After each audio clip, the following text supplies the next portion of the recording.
कांग्रेस के पूर्व मंत्री राजा पटेरिया का विवादित बयान इस समय चर्चा में है। प्रधानमंत्री के लिए आपत्तिजनक शब्दों का इस्तेमाल करके कांग्रेस नेता ने एक बार फिर से विवादों का पिटारा खोल दिया है। इस विवादित बयान पर बीजेपी जमकर कांग्रेस पर हमला बोल रही है। भारत जोड़ो यात्रा का ढोंग करने वालों की असलियत सामने आ रही है। माननीय मोदी जी जनता के दिलों में बसते हैं, संपूर्ण देश की श्रद्धा और आस्था के केंद्र हैं। मैदान में उनसे मुकाबला नहीं कर पाते कांग्रेस के लोग, और इसलिए कांग्रेस के एक नेता मोदी जी की हत्या की बात कर रहे हैं। यह विद्वेष की पराकाष्ठा है, यह घृणा की अति है।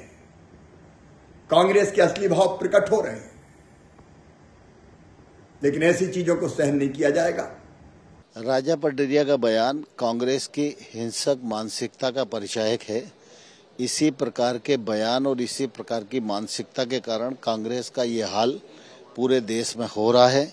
मैं इस बयान की कठोर शब्दों में निंदा करता हूं और कांग्रेस के शीर्ष नेतृत्व से माफी मांगने की मांग करता हूं। राजा पटेरिया का बयान केवल राजनीतिक बयान नहीं है, बल्कि हत्या की साजिश है। और जिस प्रकार से राजा पटेरिया ने कहा है कि वो कांग्रेस पार्टी के संगठन की जो व्यवस्था है मंडपम, उसके बैठक में ये बात कर रहे थे, इसका मतलब कि कांग्रेस के कार्यकर्ताओं के बीच में उन्होंने हत्या की साजिश की है। हत्या की साजिश का जो कानूनी कार्रवाई है वो तो उन पर होनी ही चाहिए, पर उसके साथ साथ इस बात की जांच भी होनी चाहिए, क्योंकि सोनिया गांधी, मणिशंकर अय्यर, मधुसूदन मिस्त्री, खड़गे, कमलनाथ, दिग्विजय सिंह लगातार मोदी जी के खिलाफ बात कर रहे हैं। राहुल गांधी की यात्रा जो निकल रही है उसमें पाकिस्तान जिंदाबाद के नारे लग रहे हैं। पाकिस्तान परस्त लोगों को राहुल गांधी इस यात्रा में शामिल कर रहे हैं। और ये बात केवल इस बात तक सीमित नहीं है कि एक राजनीतिक व्यक्ति ने दूसरे राजनीतिक व्यक्ति को के खिलाफ बयान दिया। ये हत्या की साजिश की है। नरेंद्र मोदी केवल भारतीय जनता पार्टी के कार्यकर्ता नहीं है, वो इस देश के यशस्वी प्रधानमंत्री हैं। तो एक व्यक्ति जो इस देश में रहता है यदि दूसरी व्यक्ति की हत्या की बात करता है तो निश्चित रूप से ये कानून के खिलाफ है। उनके खिलाफ कार्रवाई होनी चाहिए और ये जांच भी होनी चाहिए, क्या कांग्रेस मोदी जी की हत्या करवाना चाहती है? क्योंकि ये कार्यक्रम जनता के बीच का नहीं है, ये कांग्रेस के कार्यकर्ताओं की बैठक के बीच उन्होंने ये षड्यंत्र रचा है। ये बहुत गंभीर मामला है। विवादित बयान के चलते कांग्रेस के पूर्व मंत्री राजा पटेरिया के खिलाफ मध्य प्रदेश में एफआईआर दर्ज कराई गई है। कुछ समाचार के व्हाट्सएप ग्रुप्स में ये जानकारी मिली और कुछ पत्रकार साथियों से ये जानकारी मिली। साथ ही साथ पवई के पीडब्ल्यूडी के इंजीनियर हैं, उन्होंने भी ये जानकारी प्रदान करी।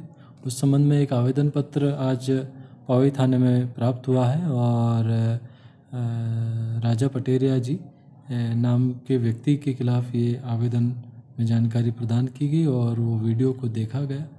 उस संबंध में थाना पवई में एक एफआईआर आपराधिक प्रकरण की दर्ज की गई है और उस संबंध में थाना प्रभारी और संबंधित अनुविभाग के एसडीओपी के द्वारा आगे की विवेचना की कार्रवाई की जाएगी। एफआईआर की जा चुकी है। निश्चित रूप से उस वीडियो में कुछ ऐसे तत्व थे जिससे कि धमकी देना या अमुक शांति भंग करने के दृष्टिकोण से कुछ ऐसे कथन उसमें दिए गए हैं जो कि निश्चित रूप से डेरोगेटरी रिमार्क की श्रेणी में आते हैं और धमकी की श्रेणी में आते हैं। तो एफआईआर में सभी सेक्शंस का समावेश किया गया है। इन्वेस्टिगेशन जारी है। आगे आने वाले समय में यदि कोई और आईपीसी या अन्य प्रकार के अन्य कानूनों के सेक्शंस अगर अट्रैक्ट होते हैं तो निश्चित रूप से उनका भी विवेचना के दौरान समावेश किया जाएगा और वैधानिक कार्रवाई शीघ्र पूरी की जाएगी।